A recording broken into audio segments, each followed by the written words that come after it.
Hello, today is November 19th, 2015. I'm meeting today with Mr. Francis Lovett at his home in Windsor, Colorado. My name is Brad Hoops. I'm the interviewer for the Northern Colorado Veterans History Project. Welcome, Francis, and thanks for sitting down today to tell your story. And welcome to you. Thank you. Let's start out, if we could. Tell us a little bit about yourself, your date of birth, where you're born, a little bit about your family. Fair enough. I was born July 9th, 1922, in Northampton, Massachusetts. And I come from a long line of Irish. I'm a first-generation Irishman myself. And was brought up in a small town outside Northampton, Hatfield. That was the time when tobacco and onions were the big crops. And my father was different in that he was manager of a machine tool shop when everybody else raised tobacco or onions.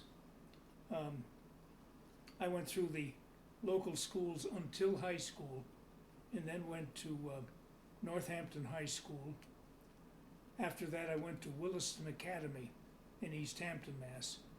And from there, I went to Wesleyan University in Middletown, Connecticut. Well, let me back up Right. a little bit. Any brothers and sisters? Oh, yes. I had three sisters. My eldest sister is still alive, Hmm. and she'll be 100 this coming March. Yeah. Wow. So we come from a line of pretty good genes. And where'd you fit in that order of kids? I had two sisters, then me, and then my youngest sister was 5 years younger than me. My oldest sister and I are the only ones left. I'll be darned. Wow. Yeah. One question I always like to ask your generation, and I don't know if you have much memory of it, but or if your folks ever talked about it, but was your family affected by the Great Depression? If they were, I didn't notice it. We never wanted, we had big gardens. And I'm sure that during that same time was when things were building up in the machine tool business so that the Depression didn't hit us that hard. I was able to go to prep school, and I was able to go to college at the tail end of it without having to have financial aid. And I do recall that in 1938, my dad went to England and Ireland, and he came back and said with considerable pride, I sold $1 million worth of machinery. Wow. So I know there was something in the machine tool business that kind of negated the effects the other people had in the Depression. Gotcha. So I'm sorry, you can continue your story. So you're off to college, and Yeah, and there, well, I was always interested in music. I was a boy soprano, and after my voice changed, over the years I was a decent baritone, but I became involved in stock theater, Gilbert and Sullivan mostly, and did that in boarding school, and then with a year and a half in college. Of course, Pearl Harbor made a big difference. I had entered Wesleyan in the fall of '41. Oh, wow. And I was able to finish my freshman year. There I was a member of the undefeated wrestling team. Wow. I was 165 then. Now I'm 171. Wow. But we were supposed to, of course, resist the draft in that stay in school, they kept saying, stay in school until you're called. Well, I saw kind of a training film that was making the round of New England colleges in the fall of '42. And it was to enlist ski troopers. So I got my 3 letters of recommendation in the fall of 1942. I enlisted in September of 1942, Wow. and then just waited for the call, which took a while. I didn't get to Camp Hale until March of 43. What was the attraction? Well, I was, what they were campaigning for was skiers, climbers, people outdoors skills and so on. I was a decent skier. Anybody in Massachusetts was. Yeah. But not world class the way the 10th attracted some of them. But I had had experience climbing.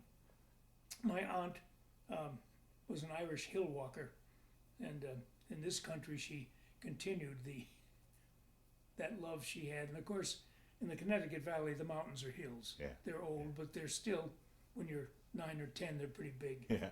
And she started me in that business of climbing, not technical, but liking to carry a pack and go uphill and then see the view and marvel. So then when I was at Wesleyan, I had a professor of geology in my freshman year, Max Demarest, who was world famous on the studying the flow of glaciers and such. Oh, wow.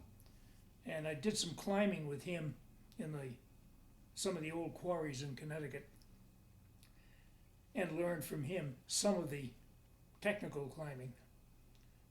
And when I submitted my letters, I had one from my wrestling coach, one from the ski coach at my prep school, and one from Max Demarest, and was found acceptable, not knowing what was ahead. Wow. And I was then, I waited in college until January of 43, and then got the word. I was to report.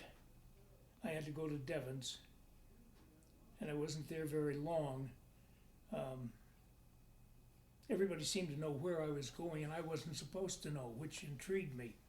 And I remember a very earnest corporal who took us to the trainer. About 9 of us came together to go out to Camp Hale, and he told us, "Men, you can't tell anybody where you're going. You're not supposed to know where you're going. We don't know where you're going." So they Wow. put us, Oh, wow. we'd all have the letters saying, "You're in." So they put us on a train, and it took quite a while. We went by way of Chicago and St. Louis. I don't remember all the stops, but my first entry into Colorado was via the way south. What is that wonderful gorge? Royal Gorge? The Royal Gorge. Oh, was one really? of the first things I saw. Oh, coming really? into Oh, Colorado. wow. And somehow from there we ended up at the Pando siding and were escorted off the train and reported to, we didn't have the faintest idea where, because But this was your first time west, correct? it was my first time west of Chicago, yes. Wow. And, but I'd always had an affection for hills and mountains and stuff, and had done some minor climbing in the Adirondacks. There are 2 or 3 good places there, but and then I ended at Camp Hale. The 9 of us. At that time, they hadn't yet formed the 86th Regiment. They had the 87th. They were putting us into, well, when I got there, it was not a company, it was just called D Prime. It later became I Company of the 86th. And then we began our training. We did not have time to say, "Sit, fellas, and learn the altitude and learn how to breathe and stuff." Oh, no. Wow. We started right in and learned all sorts of things the hard way. For instance, those of us who had skied New England thought, "This is lovely, Colorado. That powder snow Yeah, oh, yeah. is gorgeous," but it didn't fight back the way New England snow did. And first thing you know, you're out of control and you're all over the slope. So we had to learn that. I never had any problem with the altitude. Numbers of men that I knew did, and they couldn't climb above a certain height. And if they were disposed to things like asthma, they were done for. Because that railroad that ran right up the incline to the west of the camp, up above the edge of Pando Valley. It took 3 engines pulling the freight cars, and they all burned coal. And every furnace in Camp Hale burned coal. So we had inversions. And that led to occasional bouts for some. I didn't have any problem with it, fortunately, but they called it the Pando hack. It did rule some out. They simply couldn't tolerate that Wow. in that thin air, and they were gone. Others lived with it, and I was lucky. I was neither affected by altitude nor the coal smoke. So training began in earnest about 2 days after we got there, just long enough to get our equipment. And interesting things happened. Physical education major, I remember his telling me he'd come from Springfield College, which was in the Connecticut Valley, and he was a well-being nut. And he led us up Eagle Creek in the water, running up the creek to get us in shape. And some of those who were in charge hadn't had the experience that numbers of the enlisted men had had. And it made for some serious errors Oh, wow. that were painful. But finally, I'd say within 2 weeks, they sorted us out to those who were able to ski, those who were good enough to instruct, and they sent a lot of them to Cooper Hill, which they had built for the 10th down there near Tennessee Pass. And they spent days and days and days instructing, which was a nice job. I didn't get one of them. I'd been in about a month, a little more than a month, when they had routine physical exams. And one of the ophthalmologists discovered that I didn't have sight in my left eye. Well, I knew that. And I had nonetheless been able to enlist with the aid of a friendly physician. And he said, well, you're limited service. And I said, well, no, it's congenital, and I learned to adapt with it. But anyway, they said, you can't be in the 10th. So I was put into the service company. And at that point, I met, not large, but an unsympathetic first sergeant in the service company who said to me when I reported, you train dogs? I said, no. You drive trucks? I said, no. He said, what the hell you do? I said, well, I don't have a particular job. I've just come from college. A college kid, get down in the kitchen. So I went to the kitchen, and I was in the kitchen as a permanent KP for about 35 days. And I ran into one of my friends who said, they can't do that. And I said, well, they're doing it. And he said, why don't you see the chaplain? Well, it hadn't occurred to me. So I went over and saw Captain Brendamill, who was the first chaplain I could find, and told him my story. And he picked up the phone and he said, Major Gregg, do you need another medic? And the answer was yes. And right there, I became a medic, and I could stay in the 10th because then I was officially a non-combatant. Wow. Which I always thought was lovely. Of course, we got all the training, went overseas, went through combat and so on, but I was non-combatant. And so then I began medical training, and that was really excellent. We had a series of lectures, very practical, hands-on lectures at the camp, and then there was schooling at Fitzsimmons, in the old Fitzsimmons in Denver, in various areas. I, for instance, was sent down to learn burn and orthopedic. Hmm. So my first experience of Fitzsimmons was when they were doing surgery on a guy and they were removing some of his ribs. And fortunately, I never had to do that. Wow. But I did get some very good training on treating burns. And then the regular on-duty training of dealing with all sorts of illnesses and medical possibilities and how you do it in combat. Then I was fortunate enough, they told me, I had a furlough. When I came back, I found I had won a company lottery. And I was going to go to a brand new established mule packing school. I didn't know anything about mules, but I learned.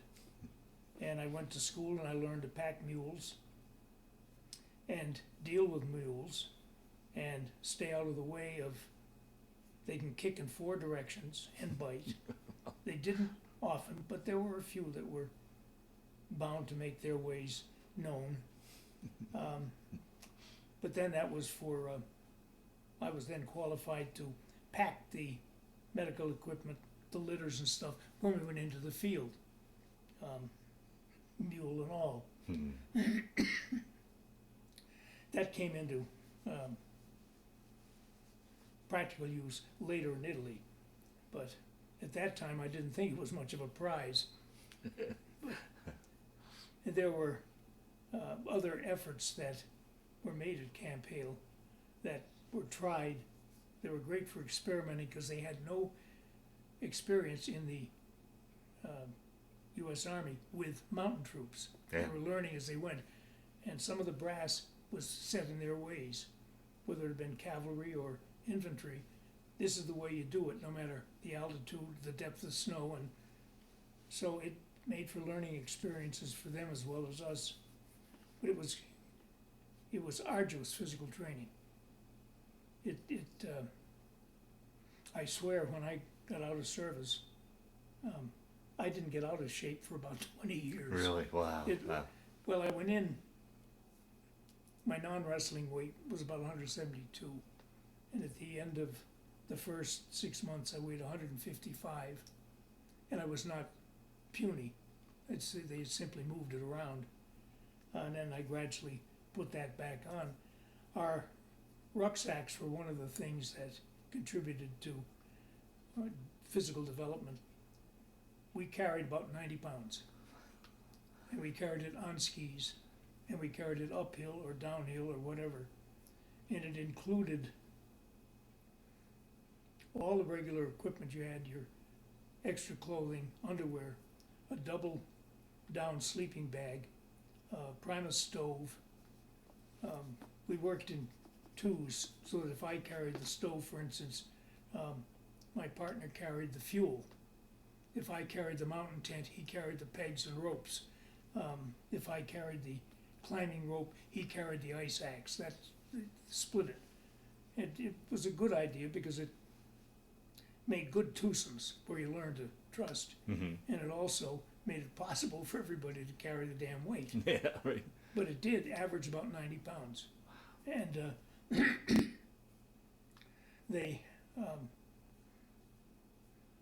even wrote a song about it that was to the old bell-bottom trousers tune.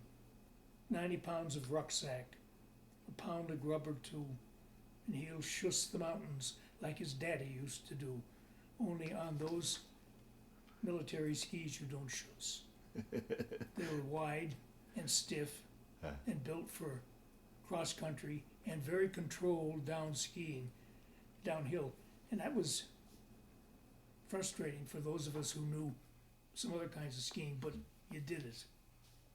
And for instance, in the medics, one of the things I learned was how to evacuate a wounded warrior on a toboggan down a steep grade, controlling it with my skis out front.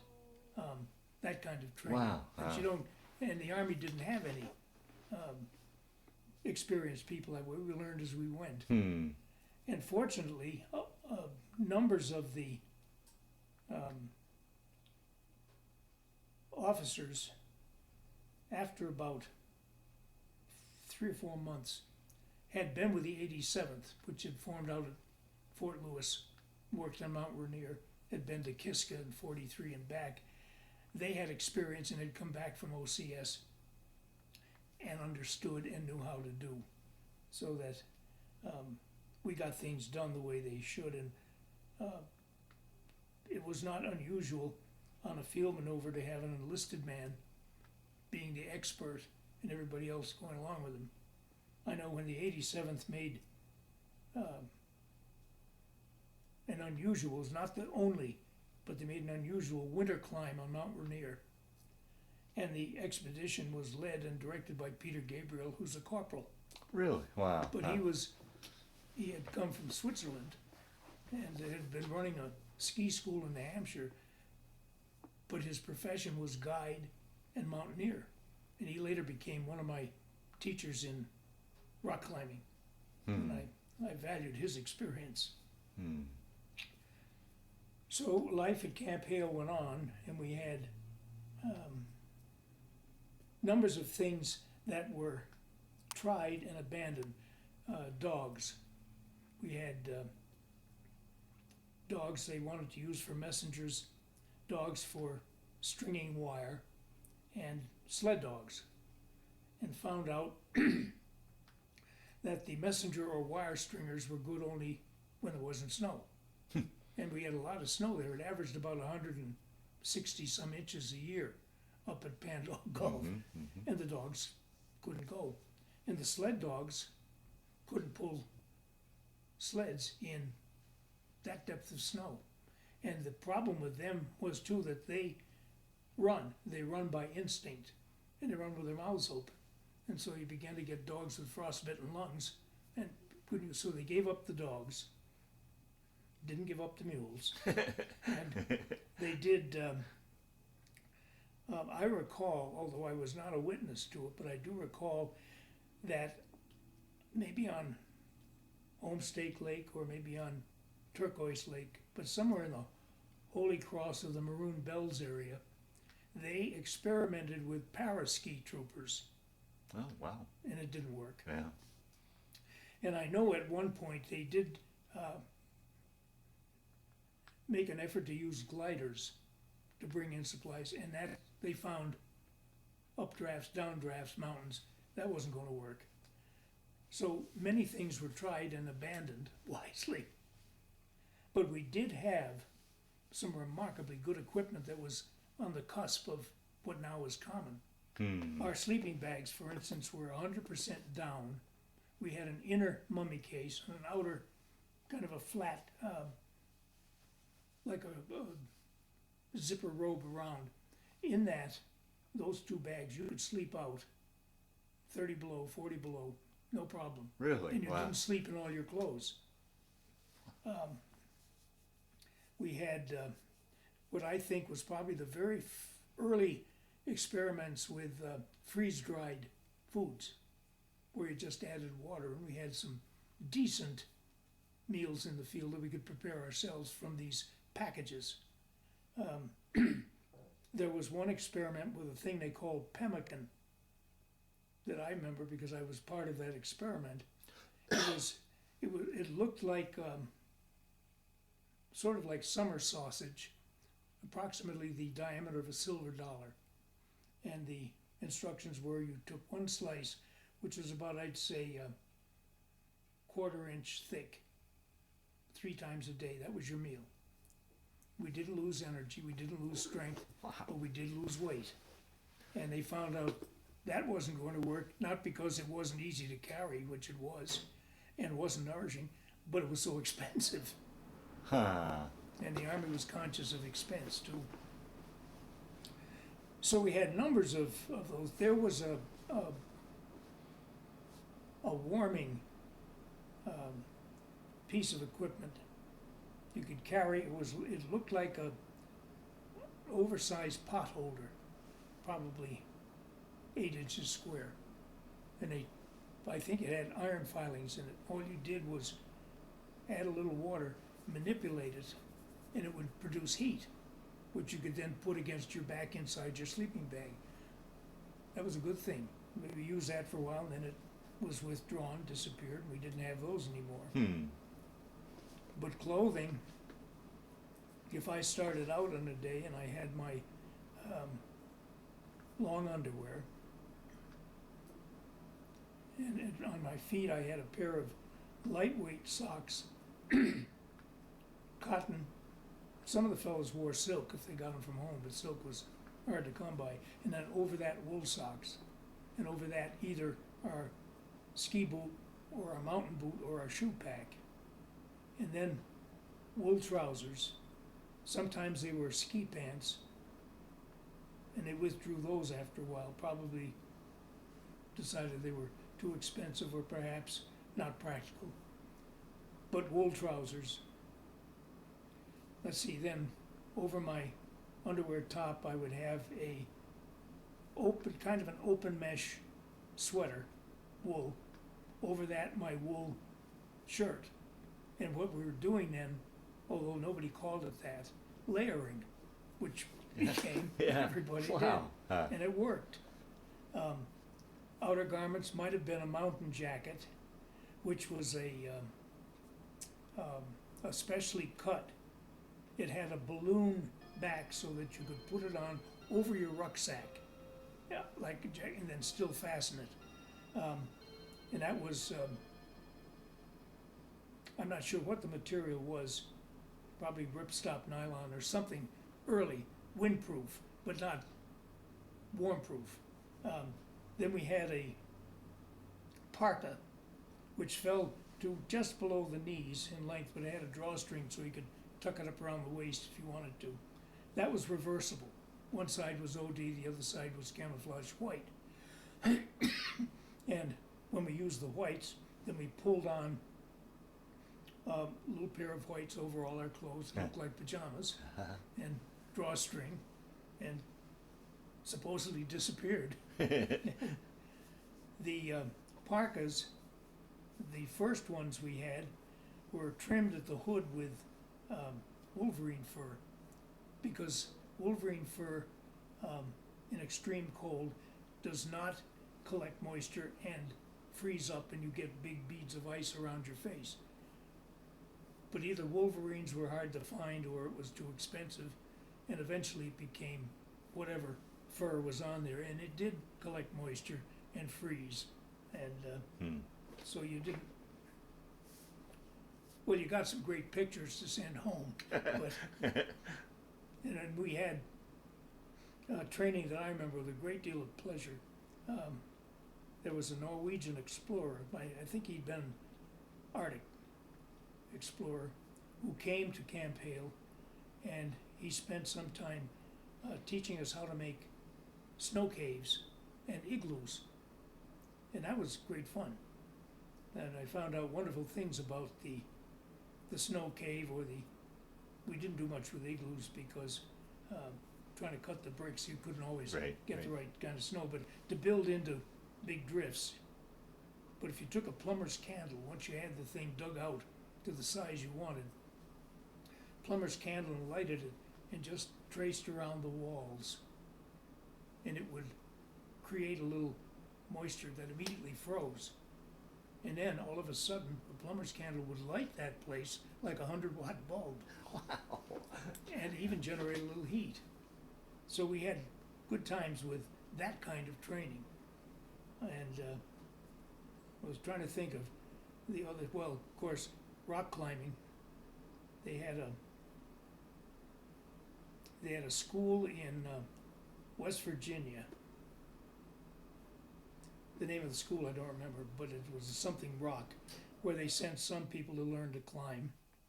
And we had our own rock climbing area. I think it was on the east side of Camp Hale. Pretty good rock, and with different degrees of sedimentary formations in it, so that you got practice on stuff as hard as granite and stuff that is likely to be faulty as sandstone. But mostly we worked on the hard stuff, and there I learned the use of pitons, carabiners, rope climbing. And I had two teachers that I really have great affection for. Peter Gabriel was one. He was the Swiss. And the other was Paul Petzold, who had been kind of a phenomenon in his own right. He grew up in Wyoming. He had made an expedition on K2. He was the one who, every day while he could, and he lived to be 92 or 3, climbed the Grand Teton every New Year's Day. He was a bear of a man. Wow. He was something. And he taught things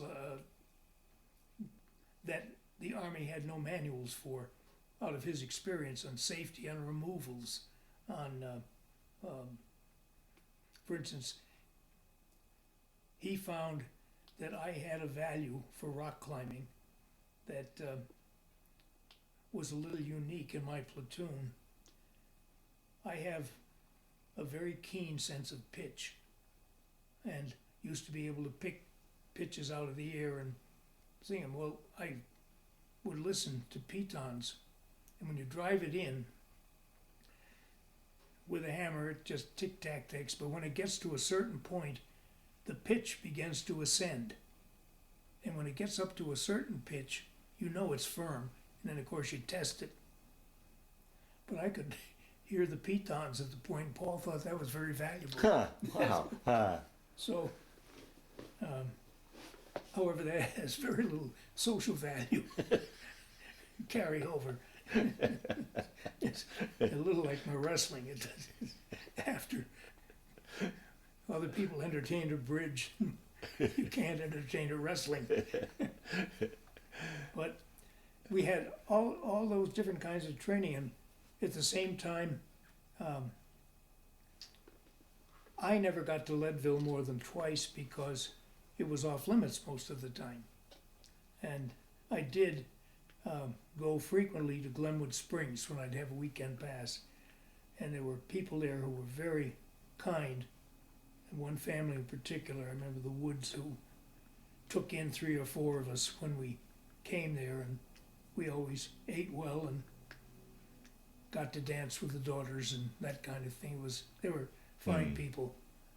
And I like Glenwood Springs. Yeah. Although we were never allowed to go to the that beautiful hot springs. Oh, really? How come? At that time, it was the Navy was running it, and it was for Marine convalescents. That's right. So we stayed out of it, and there wasn't anything at that time other than just going. I sang in the church choir when I could go down there, because it was something you do, and you meet Sunday dinner sometimes doing that. So, and let's see, what do we do? Talk a little bit about life in Camp Hale, the living conditions, the foods, the barracks were 2-floor. I think they held maybe 50 personnel each, and were pretty well insulated. The daily routine, it simply depended. If you were infantry, the infantrymen went out to drill. They went to the shooting range, or they went to whatever that had to do with infiltration, obstacle courses, that sort of thing. We had medical training. We had field maneuvers where we simulated programs of evacuation, or what they call them, what if situations, what if this or that, and kind of refined our medical skills. The food was, I always thought, was excellent. They did recognize that at that altitude and the energy they were requiring of us daily in just physical activity warranted good food and plenty of it. And I can tell you from my experiences at KP that it was well prepared, well consumed.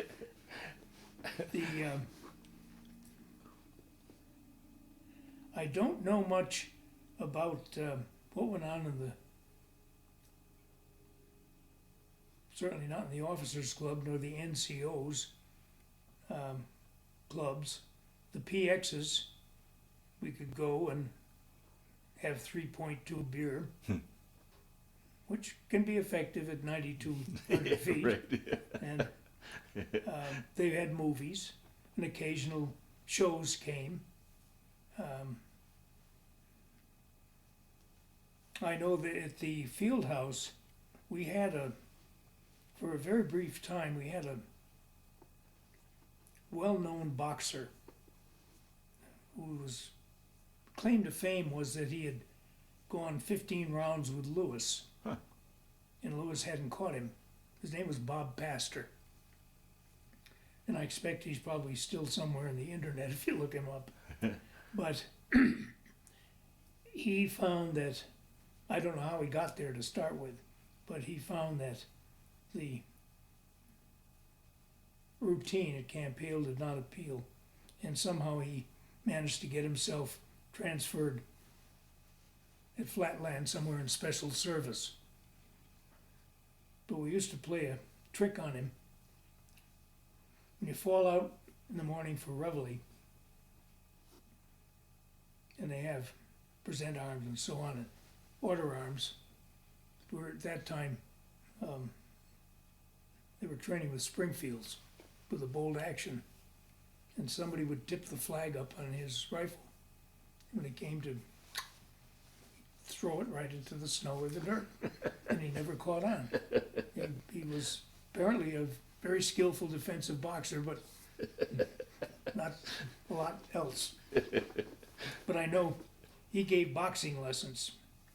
He was charging 50 cents a lesson at the field house, and I don't know who took him up on it and that, but Frank Bowles, who was another fellow from Westland with me, had also been a wrestler, and we were giving lessons for 35 cents.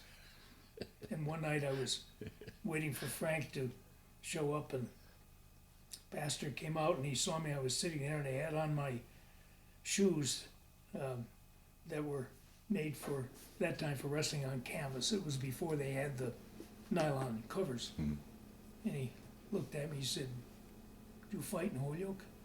And I said, "No." He said, "You fight in Providence?" "No."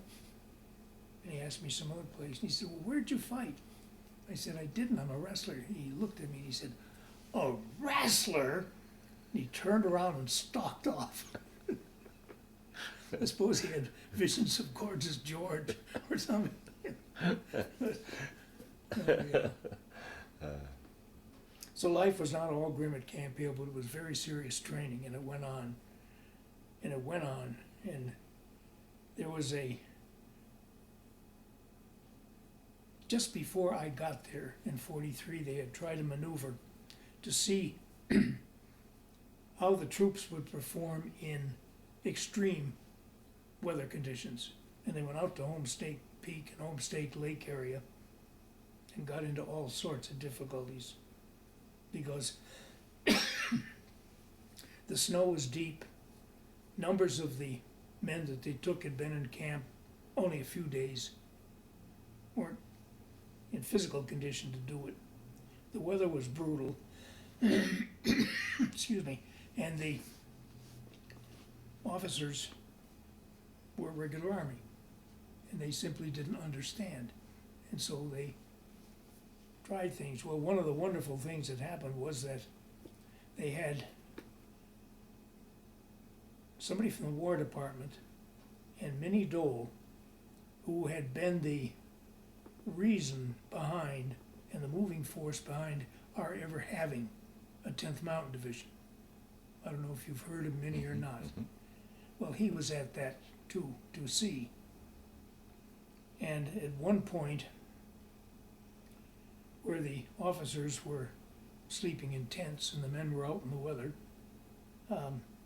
one of the officers decided to demonstrate how you bring down an avalanche so you don't have, we used to do that, bring them down so we didn't get caught. But he brought this one down, and it came right smack down on Homestake Lake. And when it hit, it almost drained the lake with this great fountain Wow. that made a very impressive display with about a 6-foot wall of snow that just cleaned that lake out. And of course, the report went back to Washington.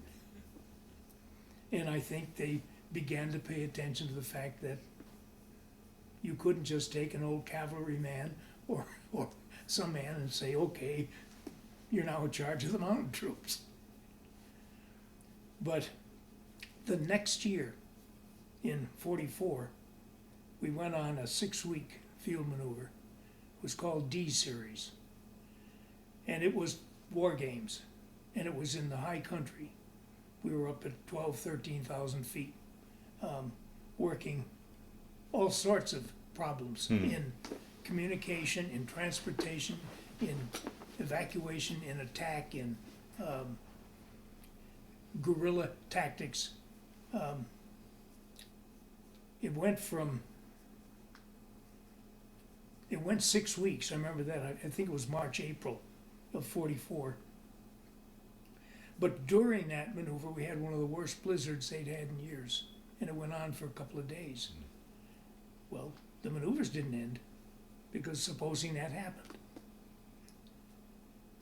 And there were unavoidable cases of frostbite, and there were injuries from falls, skiing, and cross-country conditions.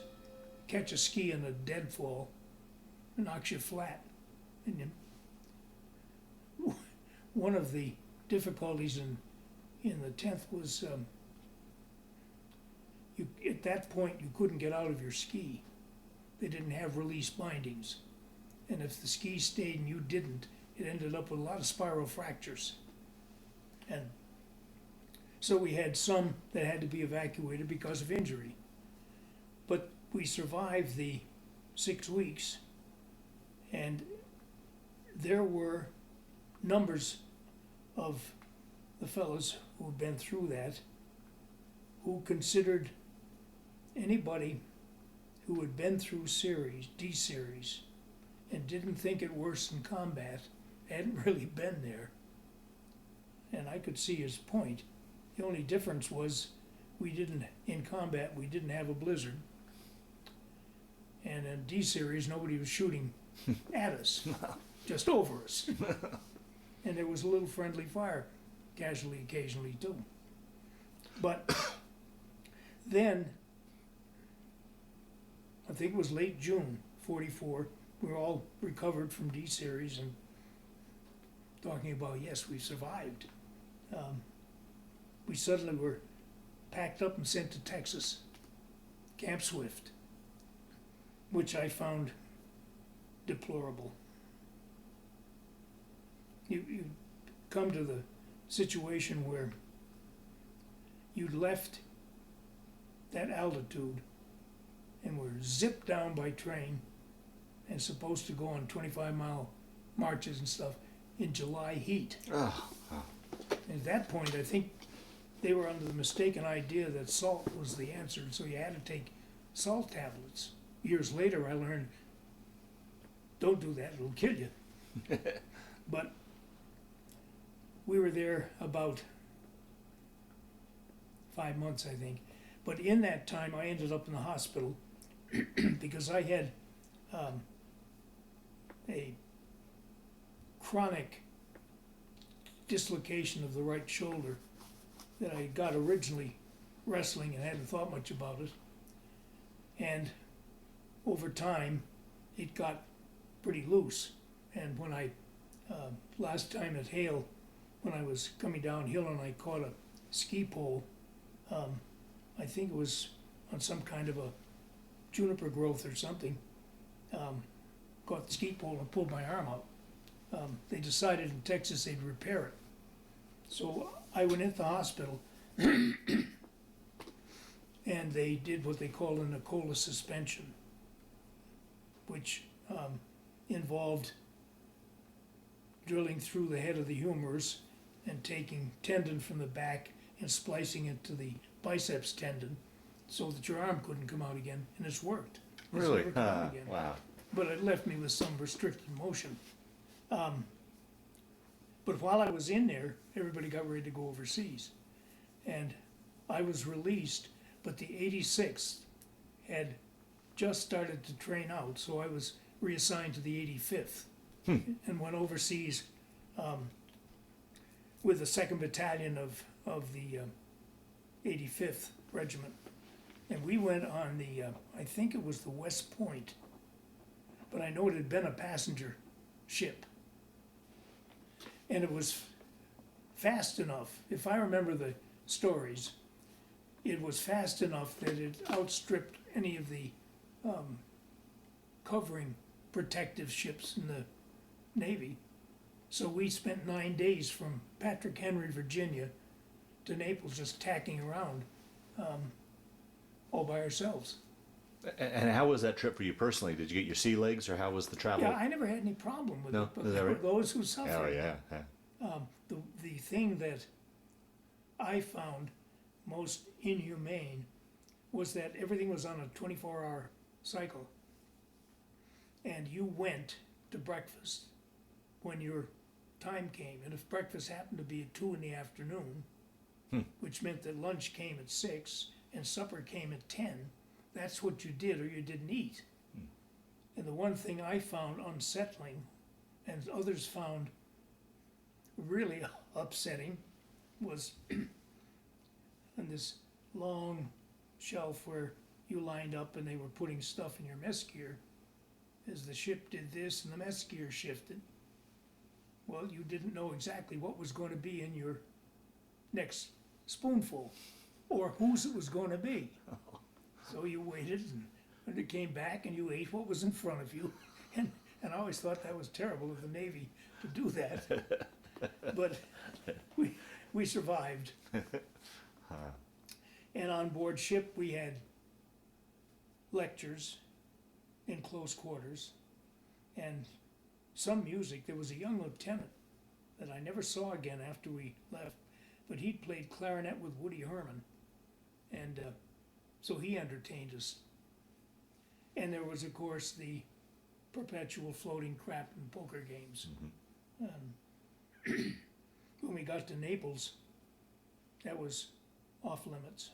Now, did they tell you where you guys were heading when you took off? No. No. When we got out to sea, then the word came from somebody, yes, we will be at Naples. And I remember for the first time seeing Gibraltar, which was something. But I couldn't see anything of Naples because we weren't allowed off into the city. And the next day, we got into the LCIs, landing craft, and were ferried up the coast to Livorno, Leghorn.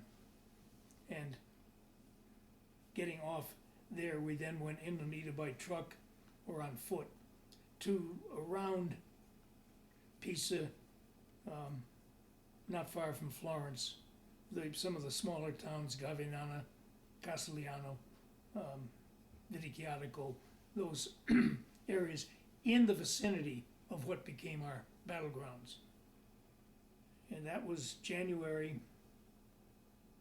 Patrols began then, and it was feeling around to see what the strength was opposing us, where it was. There was one patrol I was on that we did on skis, because we had a fair amount of snow at that time. And we got to an edge of a pretty decent valley that had kind of a snow cornice across it. And we were there, and suddenly we were aware of there was a German soldier on skis coming across. So the platoon leader hollered at him to stop, put his hands up. The fellow stopped, And he looked and he listened. He suddenly did a jump turn. He went right down the cornice. Nobody shot at him. And I thought, boy, there's a skier. But I know there was one firefight on those patrols. And there was one in early January when we lost 2 or 3 men. I think it was on a patrol and they hit landmines Oh boy. that had been planted. Oh. Yeah. Then what it was get ready for. I was billeted in Gavinana, the numbers of medics with me, in a house that belonged to Savannah and Giorgio Ferrari, 2 lovely people, older than we, but I'd say in their 40s. And they tried very hard not to get in our way. And I think it must have been very difficult for them because it was their house, but it was our quarters. And we did our best to ingratiate ourselves with them.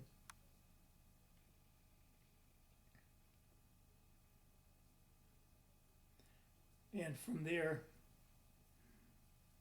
we had daily exercises, a lot of map work.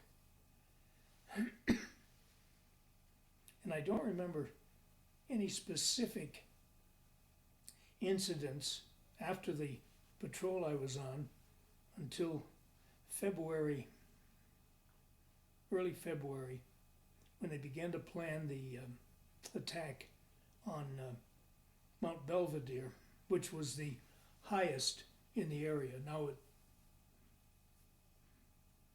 it's not the Rockies, but it was about 6,000 feet probably. And the Germans had done an excellent job over a long period of time of mounting observation posts, artillery, and they controlled the main highways. And our job was to get them off there, to open the highways so we could push on. And their job, of course, was to stop it. And we sent out patrols, I think over a total of about 10 days. And they sent the patrols of the expert mountaineers.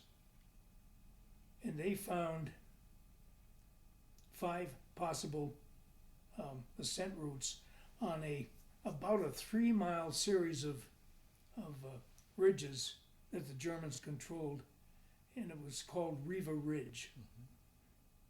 And they found it was guarded from 3 sides, but the Germans said the other side couldn't be climbed. So we did. They sent the scouts out, dark, muffled hammers, and fixed the ropes. Because when you get men going up, you don't free climb with your equipment and rifles and stuff. You've got to have something to help you get up. So those ropes were fixed. I don't remember whether they used all 5, but I know they used 2. And when the time came, the ascent was made at night, which surprised the Germans because I think the first of our fellows arrived just at breakfast time for the Germans. Wow. And upset their plans. So they held that ridge against some pretty fierce counterattacks and then got them off it, which made it possible then to attack Belvedere because the Riva Ridge was its cover. So we started on Belvedere, and that was one of the very few experiences I had initially that gave me pause, because the word came at night, we're going to go fix bayonets. Oh, jeez.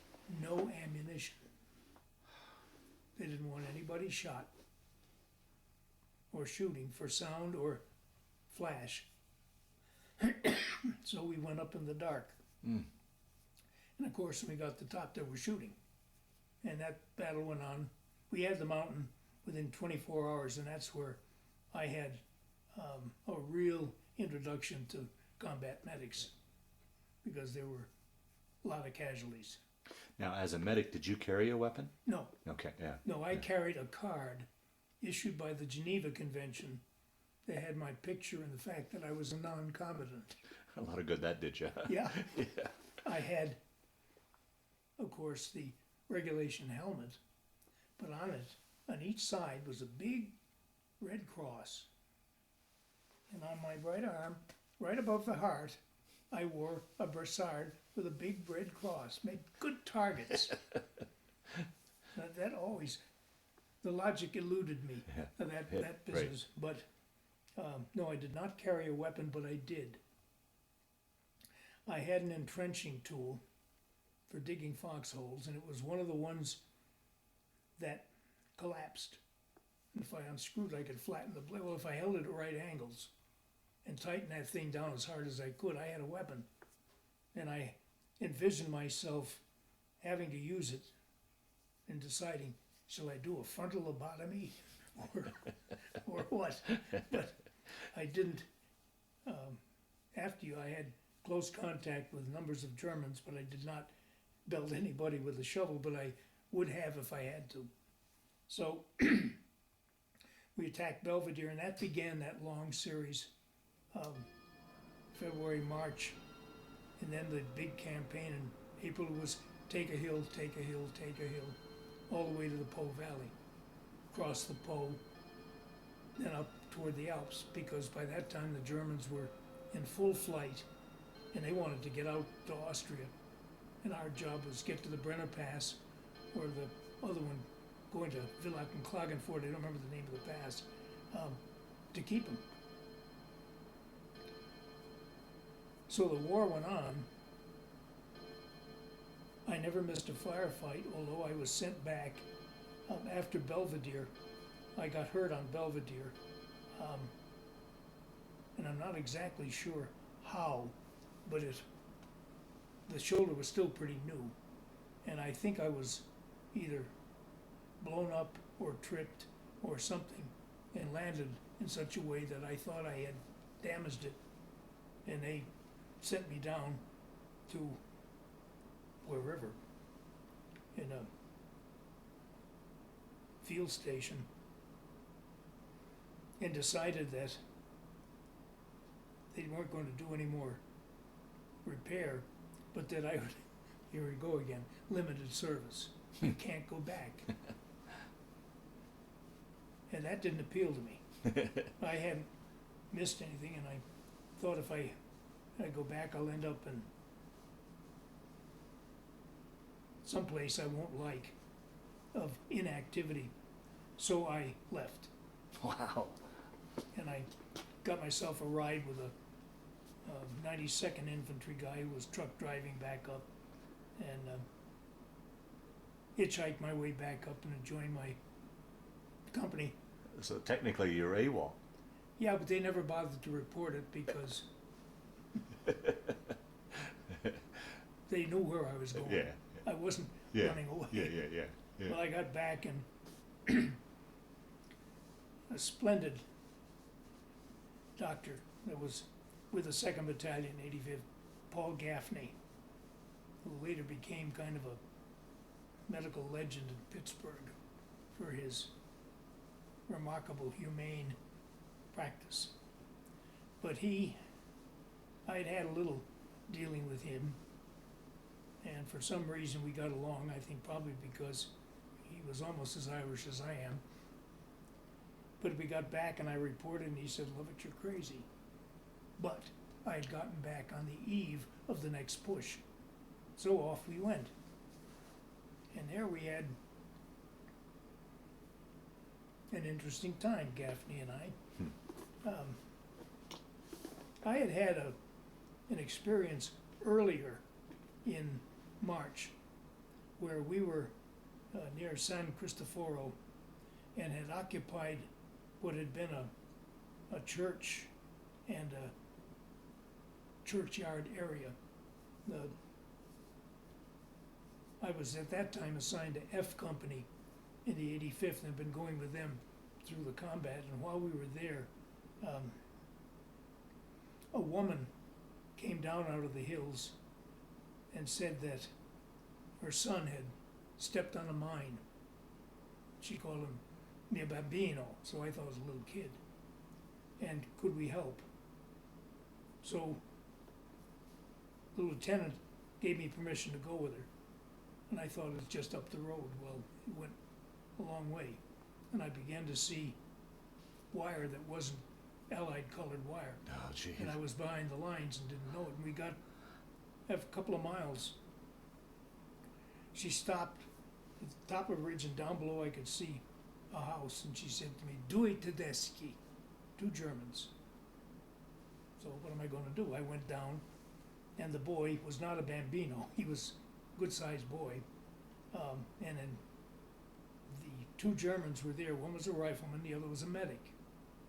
And the medic had tried to take care of the boy, but he didn't have any equipment left. So I did, and we together got him sedated. I had morphine, which the German medic thought was remarkable. That he'd been in too long. He'd been on the Russian front before he got to Italy. Yeah, and he was tired. So we had a very brief discussion. Who's going with whom? And they said the rifleman was suffering from combat fatigue, and he just wanted to go. And the medic said, "Oh, if I go with you, where will I go?" And we were talking French. Fortunately, 2 of us had it. Huh. And I explained to him that the last I had heard, the POWs were being sent to Texas. I was remembering Camp Swift. "What do you do in Texas?" I said, "You cut grass, and they have swimming pools." So we talked a little more, and he decided, yes, he'd come. And the rifleman picked up his gun and was ready to go, and I said, "You can't take the gun." So he smashed it against the corner of the building. And all of a sudden, out of nowhere, came about a dozen men, Italians. Oh. And we had made a litter for the boy, and they picked it up. And the whole procession, we took off. Huh. And I got back to the bivouac area, and I came in with this bunch of Italians, and the boy had been wounded, and 2 prisoners, and they thought that was quite a deal. And so I'd had that experience for which I was awarded the Bronze Star. Wow.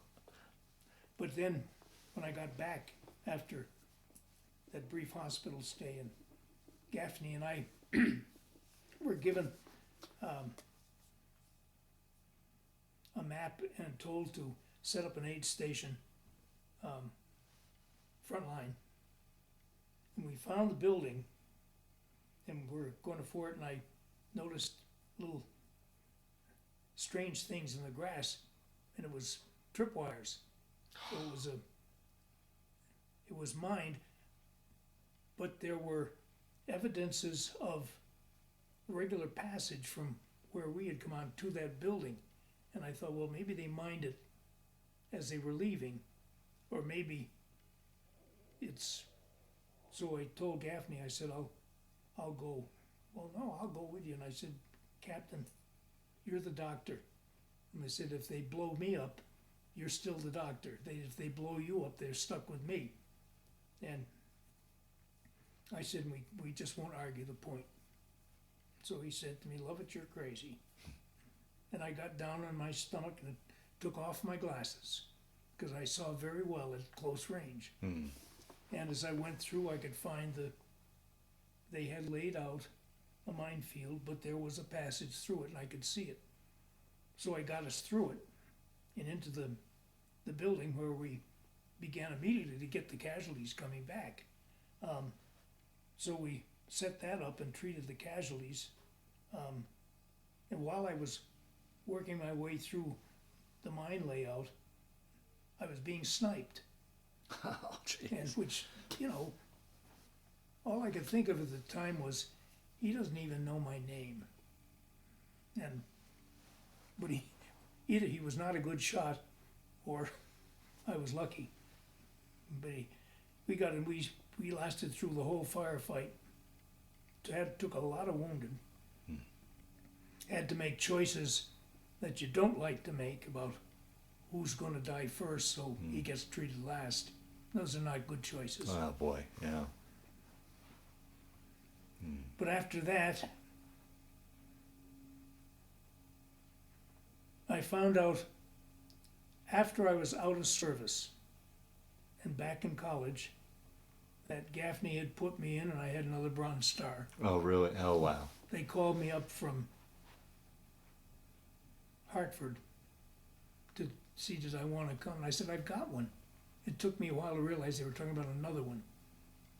And then somewhere in the 50s, I think it was the 50s, someone decided that the combat medical badge, which I had gotten just about the same time that I picked that boy up with his mother, anybody who had gotten that in combat deserved a Bronze Star. So I found out sometime around 1960 that I had another Bronze Star. Now, if I'd had all of them, and maybe I did at the time, but anything like that was worth 5 points. Oh, right. Yeah. Yeah. Right. So I had points for my enlistment, and I had points for overseas, and I had combat points, and I had 5 points for the one Bronze Star I knew because Mark Clark had pinned that on me. Really? Yeah, yes. Wow.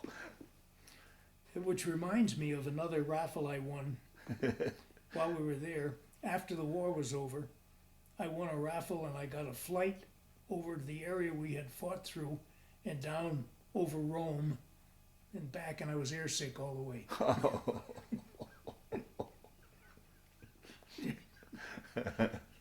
I don't remember too much. I remember seeing St. Peter's on an angle as he banked around. Whoop. But Now that when you got injured, you injured your shoulder, that didn't get you a Purple Heart? Was that? No. Wasn't considered it wasn't a wound. Oh, okay. I think technically you have to suffer the loss of blood due to enemy okay. fire. They're very strict rules. Okay. But it's on my record that I was injured. And after that, when we got across the Po and up to the Alps, we did a lot of walking then, up through the wonderful North Italian country, Verona, Cividale, Udine. I got one little time, I think maybe 48 hours for R&R, and I went back to Cividale and Pisa.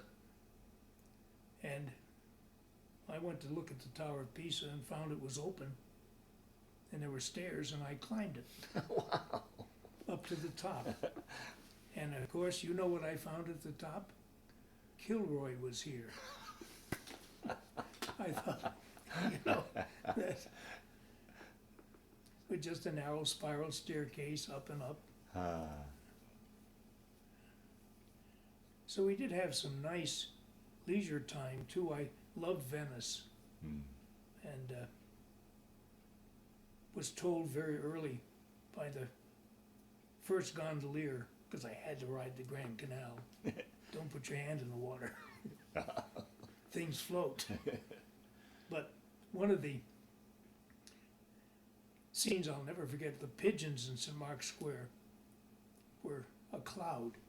And somebody startled it, they all went up in the air, and it was just thousands of pigeons. And I was sitting with a couple of friends of mine in St. Mark's Square in the afternoon. We were having a drink, and it became Vespers time. And the clergy came out from whatever, with their robes, chanting, and they did a whole tour of St. Mark's Square with this wonderful medieval chant. The everything was serene and quiet. They went back in, and on the heels of that, out came a bunch of Scottish Highlanders with their pipes, and they paraded, I guess, a good Protestant prayer around the thing. And of course, the bagpipes, the pigeons went up. Just legions. I never forgot that sight. Those kilts, the skirling sound of those pigeons going crazy with that noise. Wow. But Venice is a lovely city.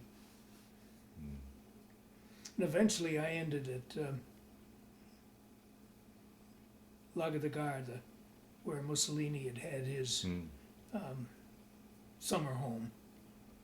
And the Partigiani had just decided his fate.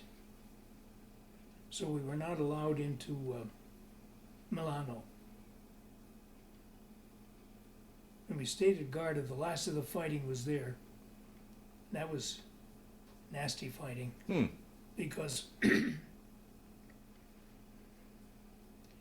on the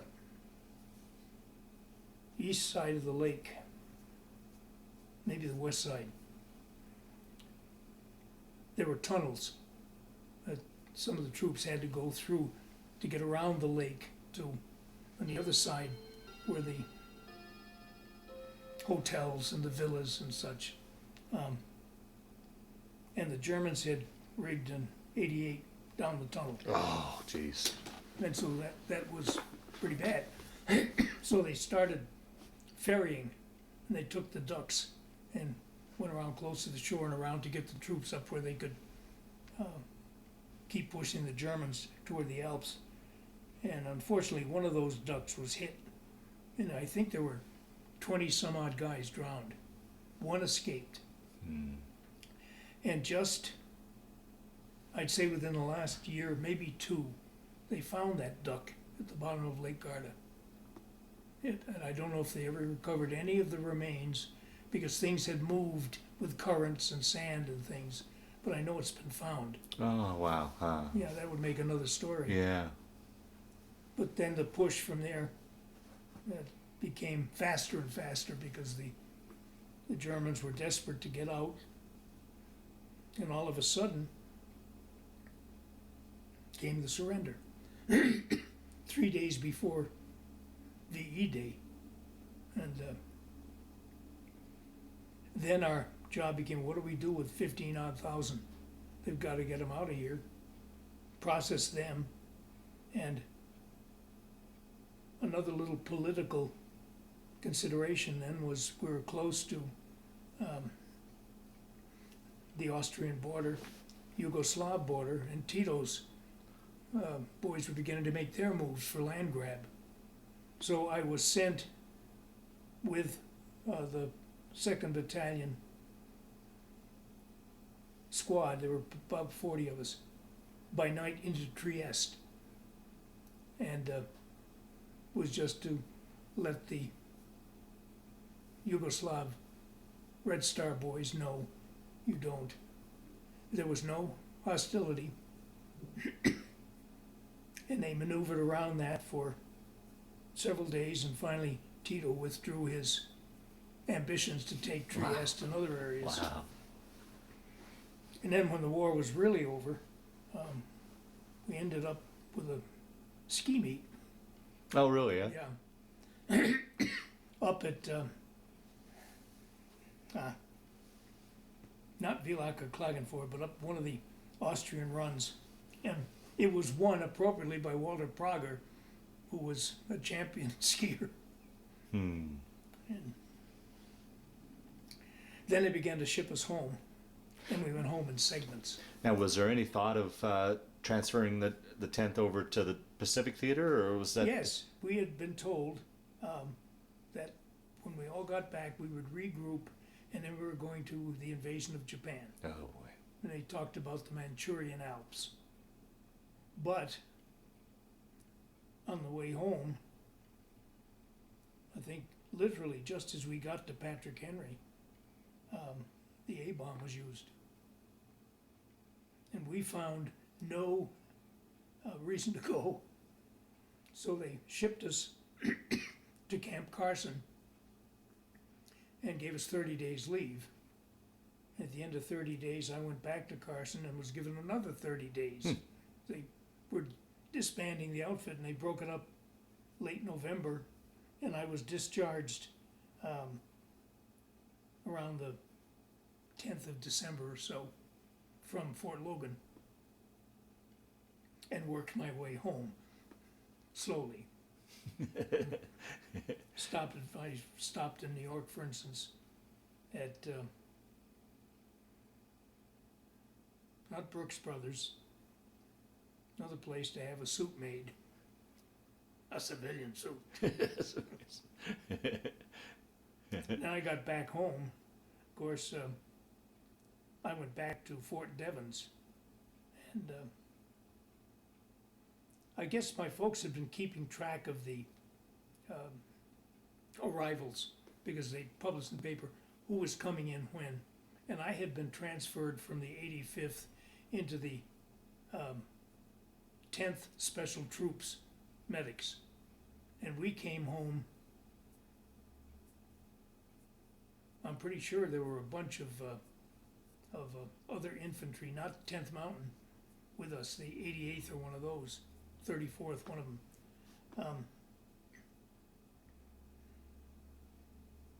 My folks picked me up at Devens. I had all my papers and stuff. I didn't have to report to anybody, but you get the habit and you wonder, where am I supposed to? So we went home. And Devens is not that far from Hatfield. Right. So, Boy, it must have been quite a homecoming. Particularly, I can't imagine what your folks must have thought, because you couldn't really tell them what you were doing. I'm sure all your letters were all censored and what have you. yeah. What a mother must go through with a son overseas like that. No, and you never know what people are thinking. Yeah. You can't. Yeah. And my folks did not push for information or make comments. I guess they figured that if they wanted to know anything, I'd tell them, and if I wanted them to know something, I'd tell them. My father's first observations, because when I'd been over there, what do you do for amusement? I'd grown a handlebar mustache. So he wanted that trimmed, please. So we did. How was that for you? The readjustment from civilian life or from military life and everything you'd been through back to civilian life. Was that transition hard for you? No, No. it wasn't, because one of the things I had learned in the process of Italy was what I wanted to do. And I knew I wanted to be a teacher, Oh wow. because I saw the futility of what was happening. And I had in mind all the time that when we went through liberating villages, and they had that wild enthusiasm, and they rushed out to give you anything they had, sort of thing, I kept thinking, we're going on, we're going home, but who's getting ready for the next war? And, I was right, Yeah. which really is distressing. Yeah. But no, when I came home in late December, we went to Florida in January to Sarasota, and I lounged on the beach and had the experience of asking a strapping, handsome woman to dance, and found out I was dancing with one of the Flying Willendas. Oh really? Yeah. And then the second semester began at Wesleyan in February, and I went right back to school. Wow. And I was there with a lot of guys who'd been through stuff. Some of them weren't back anymore. I knew they were okay, but they decided not to come back to campus. There were 13 of us went from Wesleyan. And Ripper Haight was killed. But several of them didn't come back. They went to other colleges. And the GI Bill was a wonderful thing. Wonderful thing. Man. I had 2.5 years left to finish at Wesleyan. Then I had my first job at the Chicago Latin School for Boys as a teacher of English. And I began work on my master's at Northwestern. So that with full-time teaching, it took me 5 years of night school, but the GI Bill held all that time. So I got an MA from them in 1953. I taught at the Latin School for 9 years. At the end of my second year, I was made assistant headmaster. And then in 1953, the boys' school and the girls' Latin school merged, and it became a two-campus lower and upper school, and I became principal of the upper school, and of course, teaching. And I stayed there until 1957, and then I was selected to be headmaster of the Hillsdale School in Cincinnati. It was an all-girls school, but they were looking to be coeducational. So my experience going through the merger. Oh, right, yeah. Yeah, and I went to Cincinnati then for, how long was I there? 9 years, same as I was at Latin. And in that time, they never went coeducational. After I left, they did. And after I finished that stint, I was asked by the Culver Military Academy to come and be a counselor and teach, but because they were on the edge of establishing a school academy for girls. Prior to that, the only girls at Culver Military were faculty children. And so I made the move from Cincinnati to Culver, Indiana, and I was there 3 years while they established the groundwork for what I'm sure the various colonels in retirement called separate but equal. To give you an example of military thinking, I came to the first meeting of planning for women campus, and the colonels were all engaged in solemn talk about what will the uniform be. And I looked around, there was no woman. They were all men. And I thought, College of Cardinals. You know? Yeah. So I suggested that maybe, well, okay, but regular Army retired colonels who'd been through World War II and careers don't take suggestions easily. But finally they settled on a woman whose husband was director of the band, and she was a very calm, even, but insightful woman. So we got the thing established for having the academy for girls. Now it's, I'm sure they've forgotten all the angst they had. But that was an excellent school. Academically, I was really delighted to teach there. And then I got an urge because I was contacted about a school in Royalston, Massachusetts, which didn't exist, but they wanted to start one. I thought, gee, that's a challenge. Make a school the way it ought to be. So I agreed, and I went there, met the board.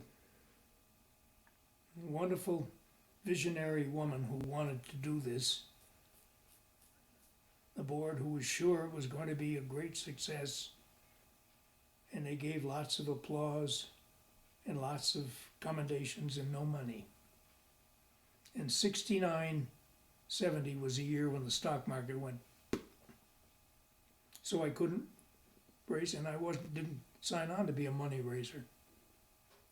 I laid the whole plan out, and the plan had been to use the houses on Royalston Common. All the houses but one were abandoned.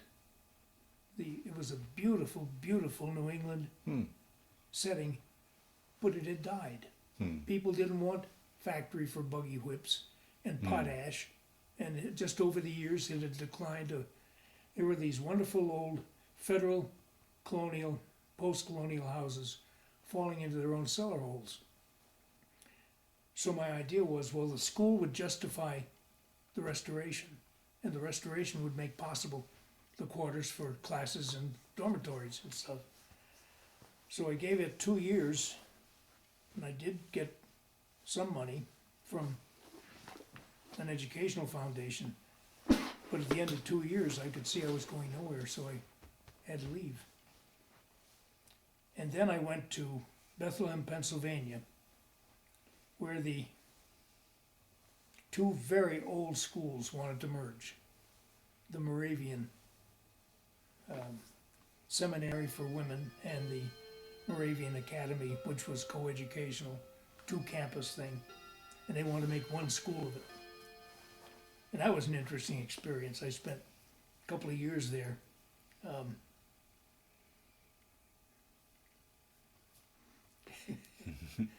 Meeting all sorts of points of view.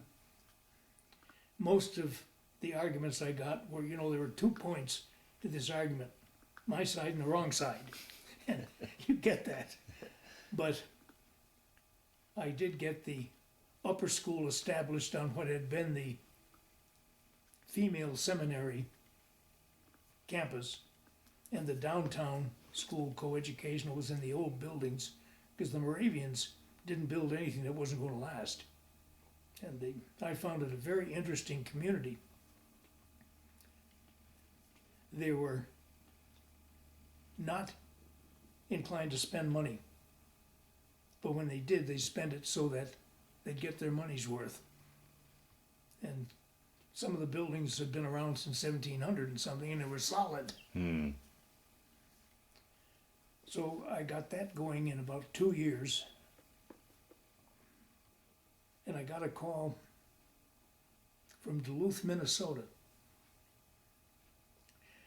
The Bishop of Minneapolis, St. Paul, had closed Duluth Cathedral High School because it was going broke.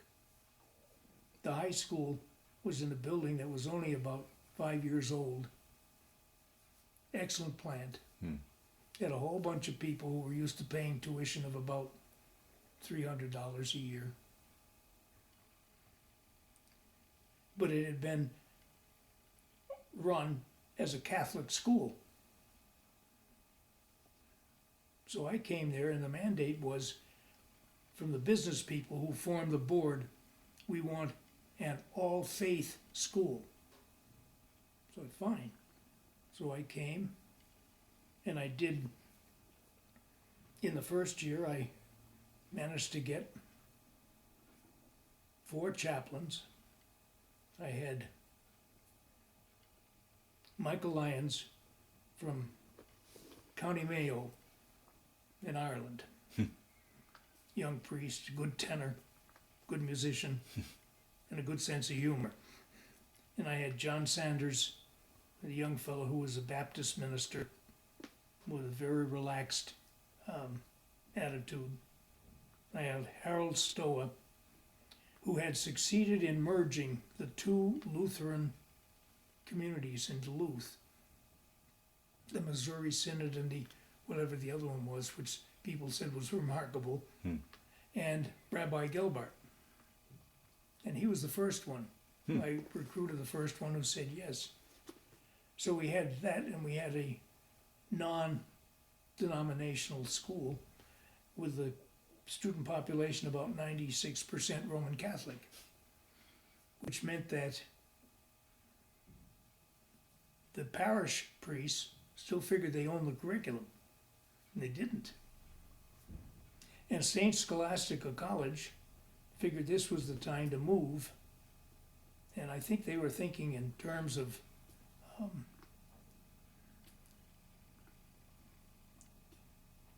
getting preferential treatment. That's okay for some holidays, holy days, but not the others. There was a little askance when Michael Lyons had an observation for one of the holy days, and the next day was Reformation Day, and John Sanders celebrated that with the kids. They got a great education in the sameness and the differences of the denominations. So in 2 years, I had acquired the faculty and the thing, not without opposition. I was condemned from the altar by one ardent old man, Con Kelleher, who told his congregation I meant well, but when I allowed that woman to have in her class a discussion of abortion, anybody who lets his child in that class is guilty of a mortal sin.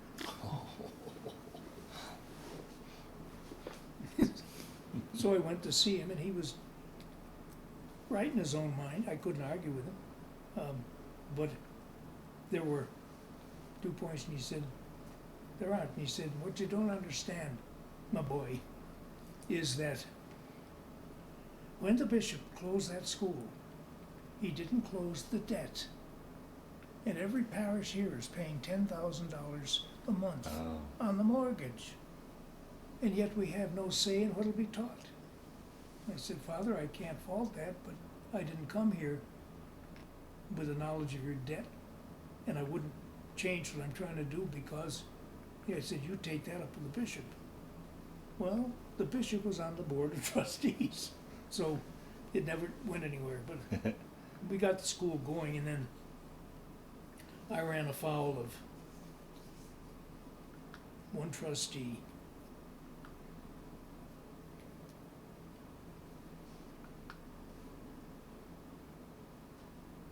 He was an interesting man in that he was a veteran, Air Force, and I think in a way he was an honest to goodness egomaniac. He boasted that he was in debt for $1 million because he bought the majority stock in a television station, and he was active in Duluth business affairs.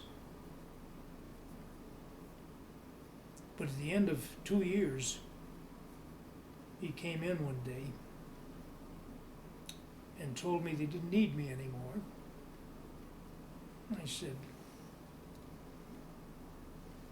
I thought we agreed to 3 years. Do you have a contract? I said, no. We shook hands. Not with me, you didn't. I said, you're right, I didn't. And I said, well, if you hired me, why? He said, well, we needed your expertise, but we don't need it anymore. So that was that. And there is no more Duluth Cathedral High School.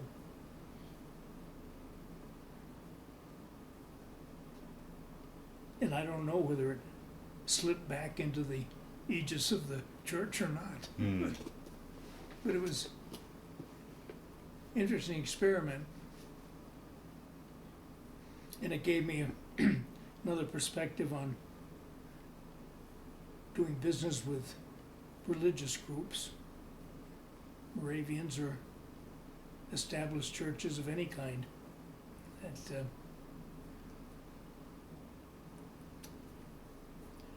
they have their little ways. But after that, I went to Duluth. Oh, while I was in Duluth, I went to the University of Minnesota campus in Duluth, and I got training in the Orton Gillingham method of teaching dyslexics. At that point, it was beginning to be in the national awareness that there was this thing called dyslexia, and kids weren't just lazy or dumb. And so I then got an appointment to be assistant head of Foreman School in Litchfield, Connecticut, which was one of the very few schools designed to teach dyslexics on the college preparatory program. So I was there for a couple of years to get that going and use my experience. And I'm pretty sure that school is still going along because dyslexia is not something that is a fad. Yeah, right.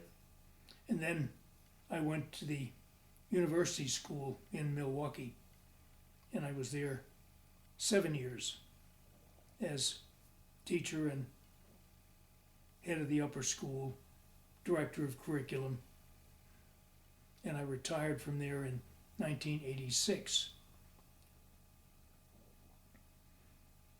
And so I went then we had a home we built in the Adirondacks, and I went back there and joined the faculty at SUNY Plattsburgh in the English department, and taught there for till 86, 87, 88, 94. And then I sold the house there, the property, because I had 14 acres. And when I built the house, I was not yet 50.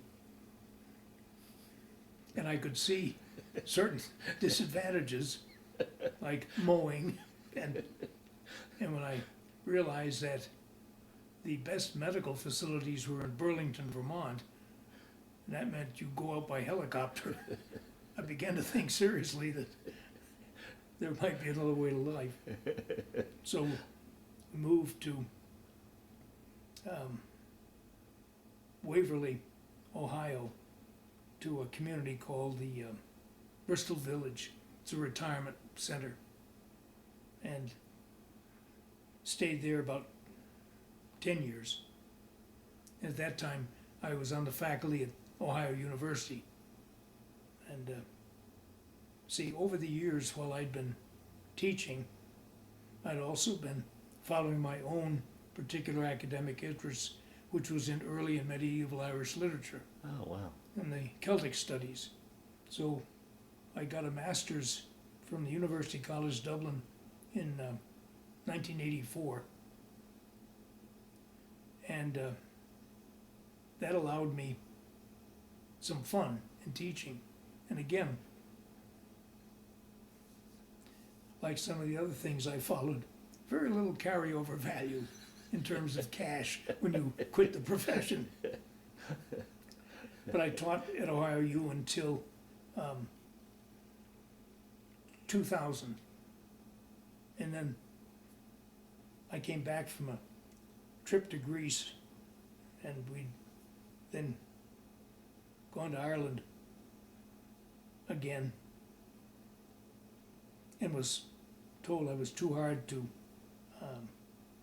schedule because I wouldn't teach summer school in Southern Ohio and various things. So they said, you're just too hard. That was a good reason. The real reason was I was 80, and hire people for less than me. It never said that, Yeah, but yeah. it happened. And if you're adjunct faculty, the institution will find a way to use you to get maximum benefit, except for you. Can't ever have more than 3 classes, because then you would qualify for benefits. So, and I had a little difficulty with financial offices because I had been with TIAA CREF, which is a national organization in non-public schools and colleges, retirement, and it follows you wherever you go. Hmm. Well, SUNY Plattsburgh offered TIAA CREF, but I already had it. But the rules said if I taught, I had to belong. But the rules in TIAA said you can't do it twice. So I left that for them to solve in Albany, and I don't know if they ever did. But I did run into this business about unions. I had to belong to a union. Had to. But because I wasn't full-time, I wasn't protected. But I had to pay the dues. Fortunately, I never had to call on the union to save me. You get into those interesting situations. Yeah, yeah. And it always reminds me of the old, in very old Irish literature, there's an obligation put on a champion. It's called a gish, and it means he is bound to do or not do what the gish says. Well, you'll find that a hero would have a gish on him that he's never to cross a stream unless he's ahead of everybody else. That's easy enough, but then you find somebody put another gish on him that he's not allowed to cross a stream except, Yeah. so they managed to maneuver to bring downfalls in heroic events, and that's all I could think of. I'm teaching kids about this old gish, and here they are arguing, you have to belong, but you can't. Yeah. And then in 2002, I gave the last of my lectures with the National Conference for Irish Studies. I had joined that back in the 60s when it was first founded in Chicago. And over the years, and watched it grow and watched it become pretty much the property of the historians rather than literature people. But I gave occasional lectures, and I gave my last one in 2002, and had my friend from University College Dublin on the panel with me. And Patricia Kelly was a remarkable woman who was part of an effort to make a digital language for scholars that would allow the translation of the ancient Irish manuscripts into a digital language so that regardless of your background, you could get the translations. And it started with Cork University and the Royal Irish Academy, and they called it Curia. And she was the director of that. And so we did some work together on that, and then until I moved, 2002, I was the American representative to the American Conference for Irish Studies on this program that was being developed. It switched from being Curia, became Project Celt, and it moved from the Royal Irish Academy, where I had done some studying, to Cork University, where they had all the latest technical facilities to deal. And so my last lecture was on Project Celt as a useful tool, and Patricia came and did a wonderful program on dealing with the old manuscripts and some of the enchanting difficulties, trying to decide if that character like this, is it really F or is it S? And having to get the context to find out, well, I guess it was S. So then I came out here. So how many years altogether then were you in education, combined with all your... 48 to 2000, 52. Wow. Mm-hmm. Well, you see, I'm pretty durable. Yeah. And in that time, I never put in a year that I didn't teach, because I thought it was very important to stay in the classroom. More administrators should, particularly the ones out here. Mm. You find a fellow's made superintendent of the whole district at kind of salary I never commanded. And you find out, what's his background? Well, he has a doctorate degree. Well, fine, but in what? Cafeteria management. That's, yeah. So what brought you to Colorado? Well, I loved Colorado when I was Right. here with the 10th. Right, yeah. And I always had hoped to be able to come back, but never could find a paying job out here. So, but my older daughter went to the Colorado Women's College Ah, and met a man from the Colorado School of Mines. And they married, and she graduated in 73. And she came back here to live. So had many occasions to come and visit. And so I had plenty of Colorado, long distance, and visits here. But to come and stay, then that's when I left Bristol Village and came out here. And no, I hadn't ever quit teaching because I lived in Longmont until last year. And Longmont has what I seriously think is about the best senior center I've encountered in anywhere I've lived. It's sponsored by the city, and it has a marvelous array of programs. Are you familiar with it at all? yeah, Yeah, wonderful. So I met Teresa Schulte. I went in, right after I moved here to see, and I said, is there anything I can do? I've done a lot of teaching.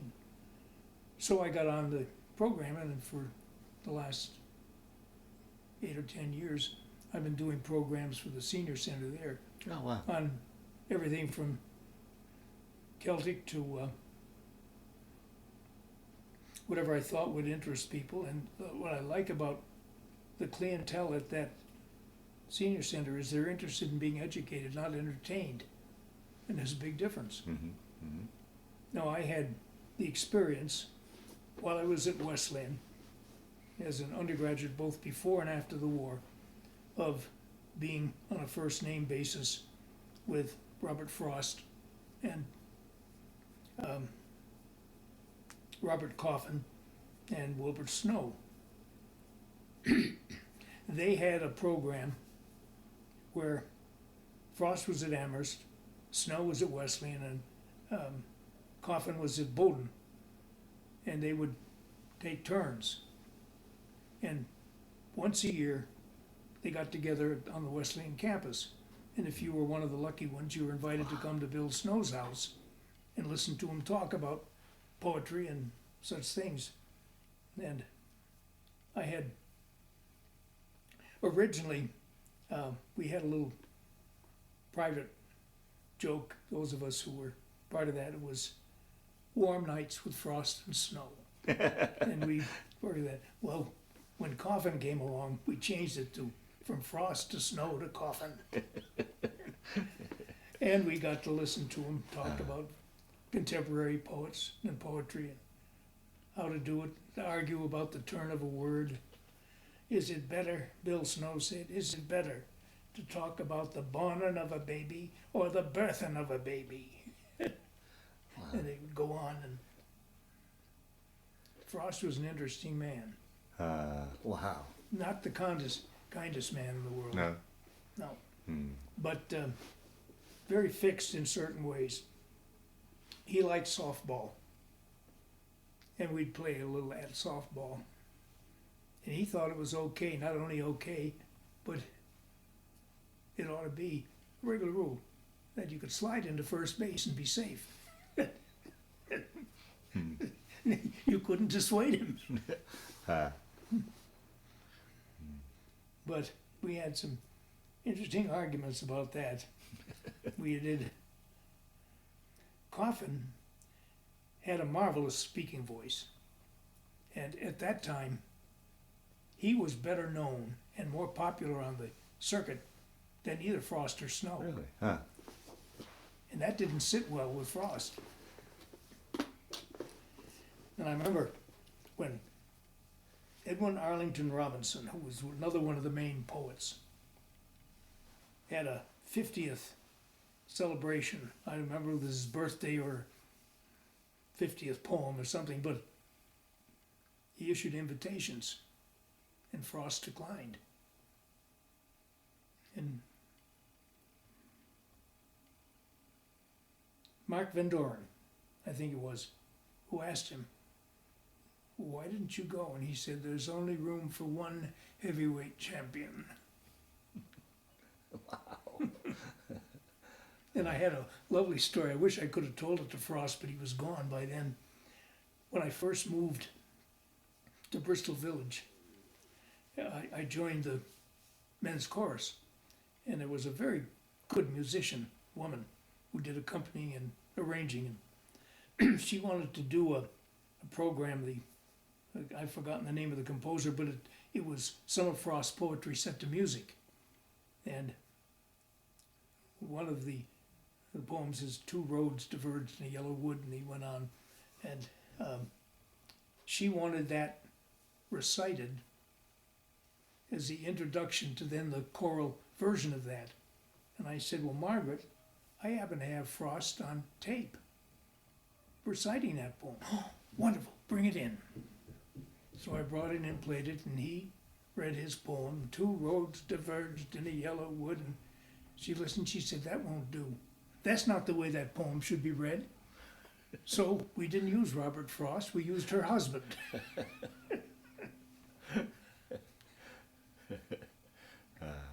So you meet some interesting people. Well, talk a little bit about family now, as we slowly wind down this interview. Family. Yeah. Well, I have a son and 2 daughters. My son lives in Fort Wayne. My older daughter lives here in Louisville. And my youngest is in East Swansea, New Hampshire. Now, I have a grandson, Tim, and a granddaughter, Amanda, and a granddaughter, Jennifer. Jane has Kurt, Kate, Christy. Susie has Beth and Jessie. Those are grandchildren. And then I have, 3 great-grandchildren that belong to my daughter in Louisville. They live in Arizona. Kate lives in Pennsylvania, and she has a little boy, just born, maybe 6 months ago. Hmm. Bill's Mandy has a son, Jenny has a daughter, Tim has 2 boys, so I have 7 or 8 great-grandchildren. Wow. Hmm. And they're scattered from Maine to Massachusetts, New York State, Pennsylvania, Arizona, and Colorado. Yeah. And how long have you and your wife been married? My wife died 4 years ago. Oh, Yeah. okay. And Barbara, whom you met, was many years ago one of my students. Is that right? Yeah. Oh, wow. Huh. Yeah. We reconnected Oh, wow. a while back, and I've been lucky. Wow.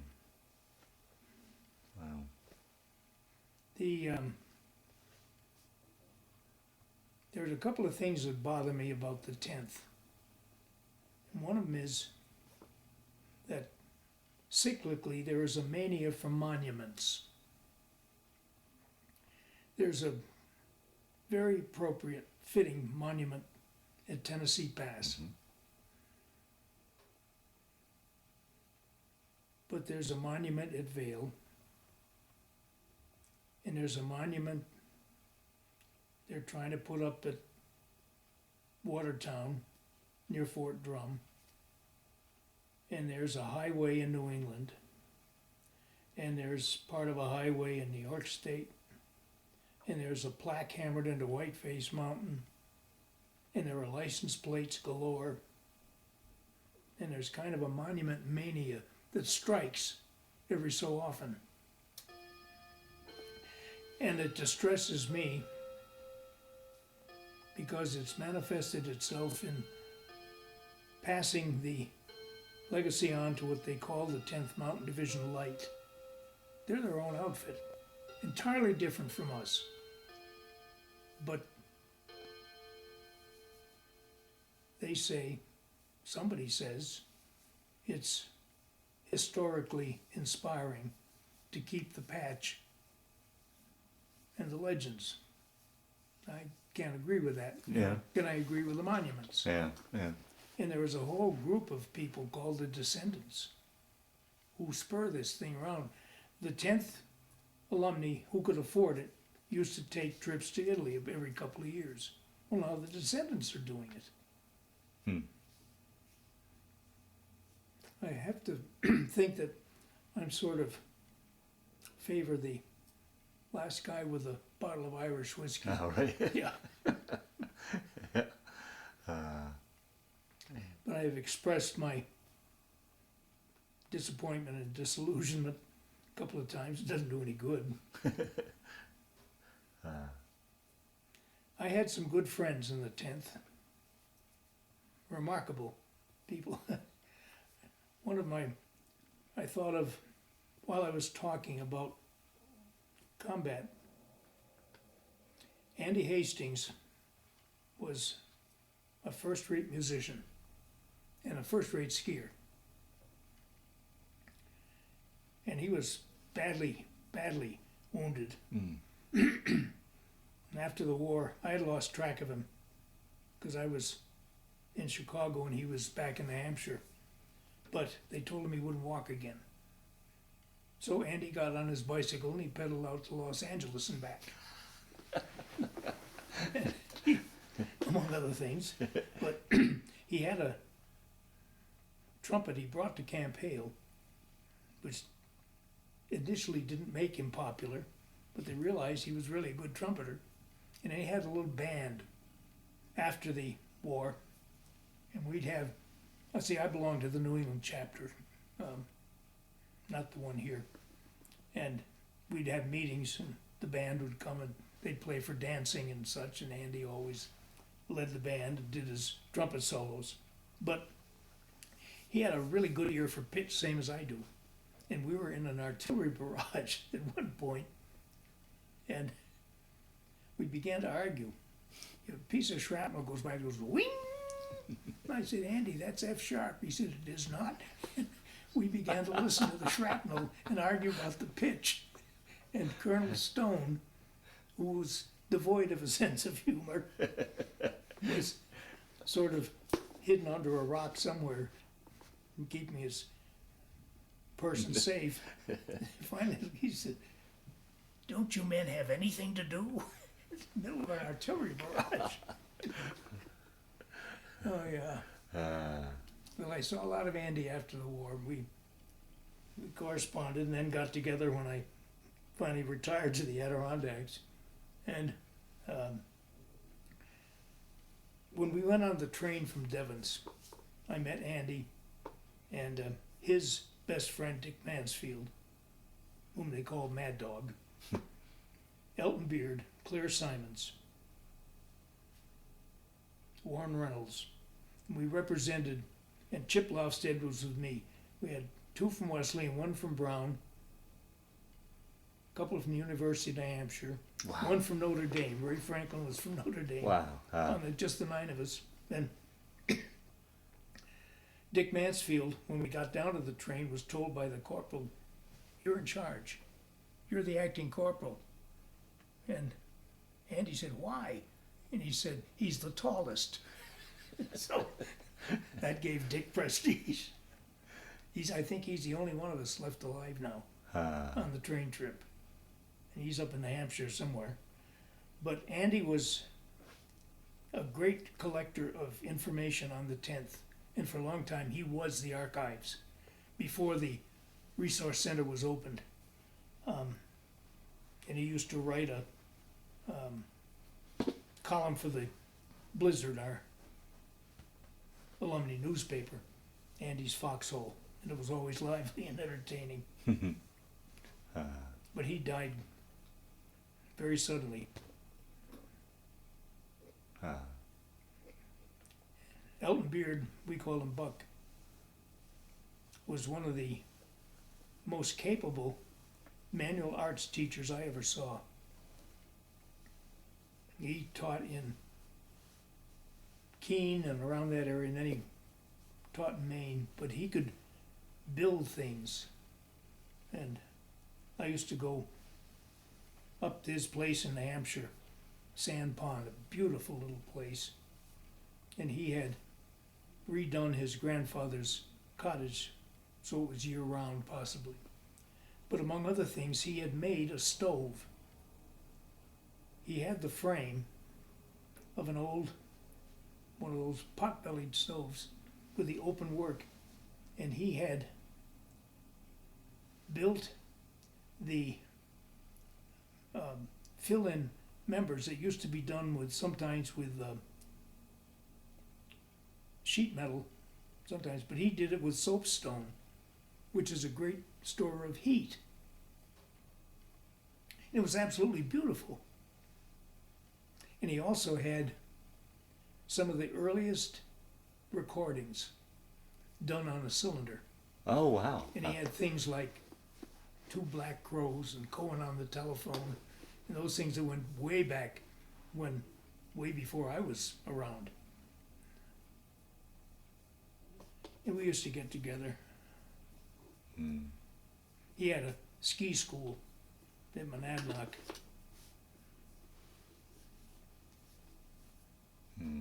But I've lost track of almost everybody. Yeah.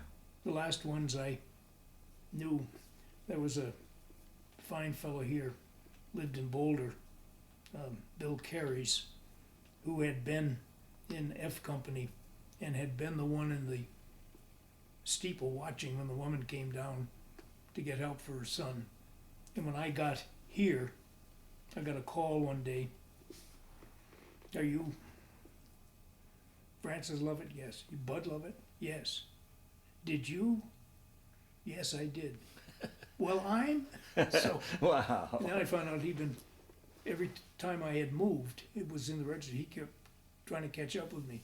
So we did get together a few times. We used to meet once a month for lunch with him and Hugh Evans and Peterson and a couple of others. I think they're all gone now except Hugh. And I don't know what shape he's in. But I didn't join the Rocky Mountain chapter here. For one thing, it's too far away. And I don't like to drive in Denver. Yeah. So I stayed with the New England chapter. You asked about family. My background includes my grandparents who were Irish speaking. And when they all came over here, my mother was the only one born in this country. She was the last of 9. And I never learned any Irish. They didn't speak it. He was in this country. He would speak English and do his business in English. So I often wished him no harm, but lingering misery when I was struggling with Irish in the academic level, and I could have had a head start. Yeah, right. Yeah. But I think, I know I'm the only alumnus of Williston Academy who was in the 10th Mountain Division. And I think I am the only 10th Mountain Division alumnus who's conversant with the Irish language. And again, cash value.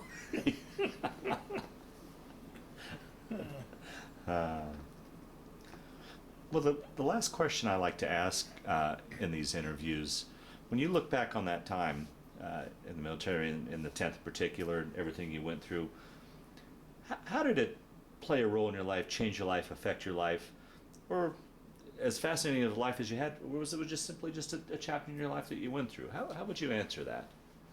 Well, it certainly affected my life in that when I watched those children waiting for us to empty our mess gear so they could have some garbage, that's convinced me about teaching. I Wow. had the tendency toward it anyway, but that convinced me you have to teach because ignorance, poverty are why you have war.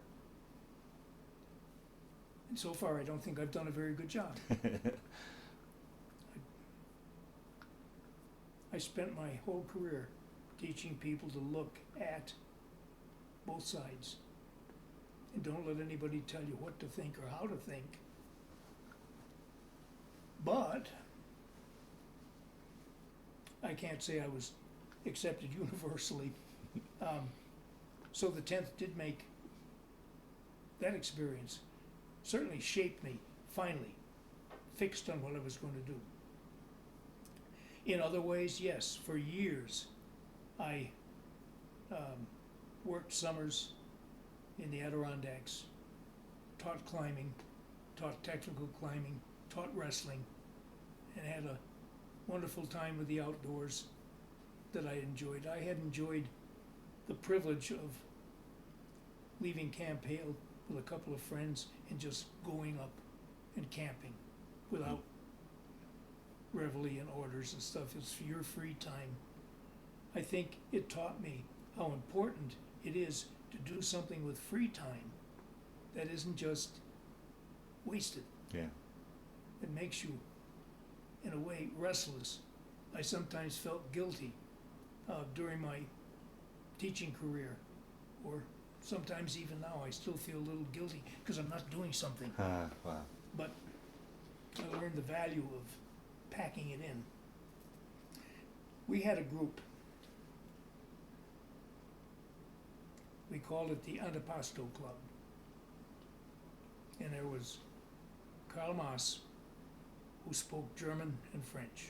He'd been with the embassy in Berlin before the war. We had Bill Ferguson, California.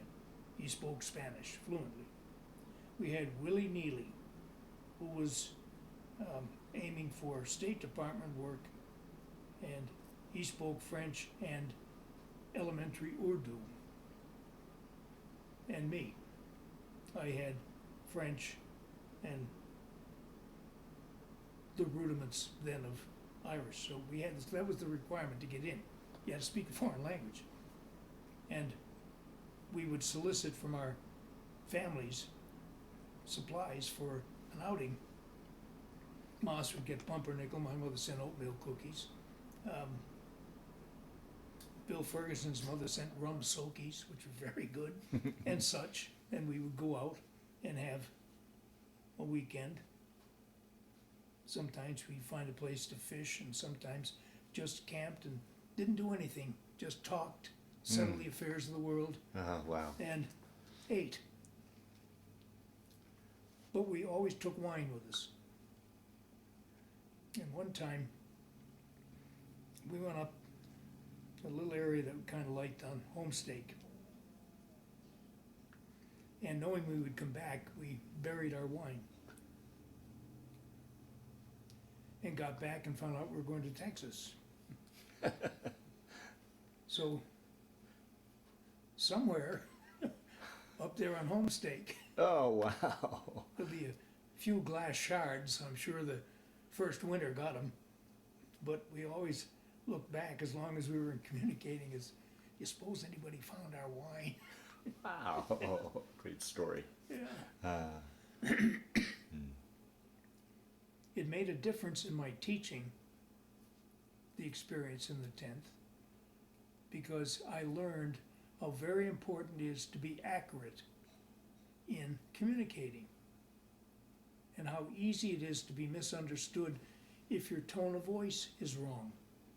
And I learned that you cannot put in writing what you can put in speech. And I used to use an example.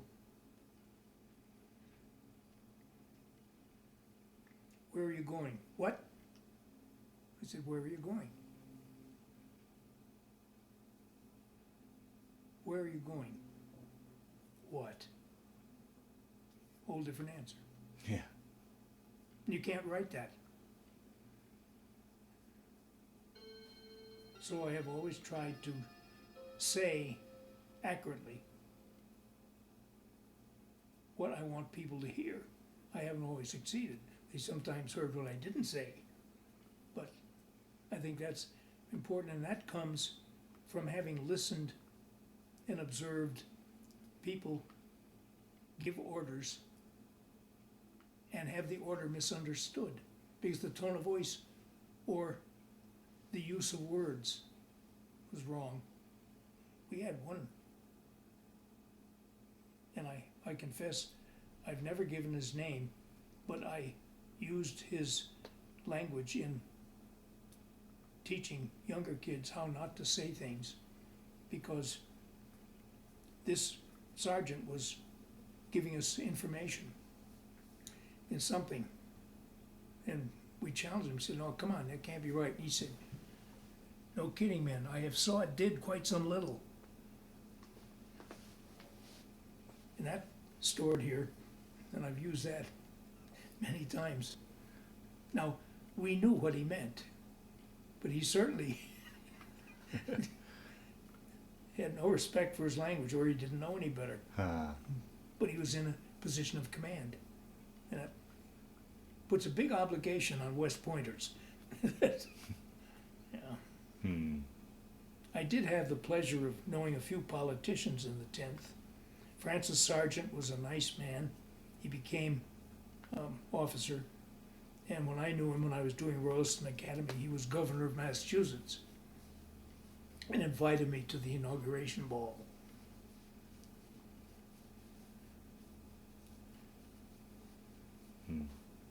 Well,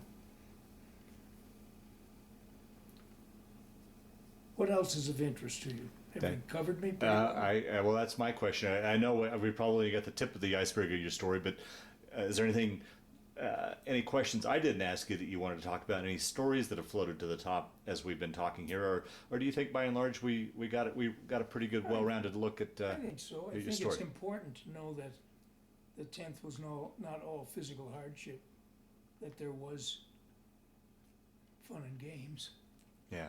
Oh, for instance, Andy Hastings, of whom I spoke with affection, he is the one who accompanied me when we rappelled at the Brown Palace Hotel in the atrium, and we're met at the bottom. We were a little short on rope. We're met at the bottom with some very nice lawmen who said, "Now, boys." We'd had a little inspiration at the ship's tavern, but what a great story. oh yeah. But you get perceptions. Yeah. Well, it certainly has been a fascinating life to date. Fascinating story. I want to. I'm just getting started. Yeah, I know. I like it. I'm sure, like I said, I'm sure we only got the tip of the iceberg. But I certainly want to thank you for spending the time today to tell your story. But as just as important, I would like to thank you for your service to our country. Well, I appreciate that. I do. And I've received thanks in the last couple of years, more than I ever did. I think people have become a little conscious of it since now so much of our population has never known peace. Right. Yeah. That's sad. Yeah. I was brought up in the only peacetime. Yeah. 22 to 41. Yeah. Yep. Fair enough. Well, thank you, Francis. Thank you. Okay, that was taken on my first furlough in 1943, September. My mother insisted when I got home. The upper row show the Bronze Star with 2 oak leaf clusters. At the far right of the upper row is the area of Mediterranean, European, with the 2 battle stars that the 10th Mountain earned in their campaign in the Apennines and the Po River. The second row is my Good Conduct Medal, the patch of the 10th Mountain Division, and the others are campaign medals, and finally ending in the Victory Medal. The Combat Medical Badge is directly under my division patch, and under that is the discharge button we wore, affectionately called the Ruptured Duck. Yep. Very nice.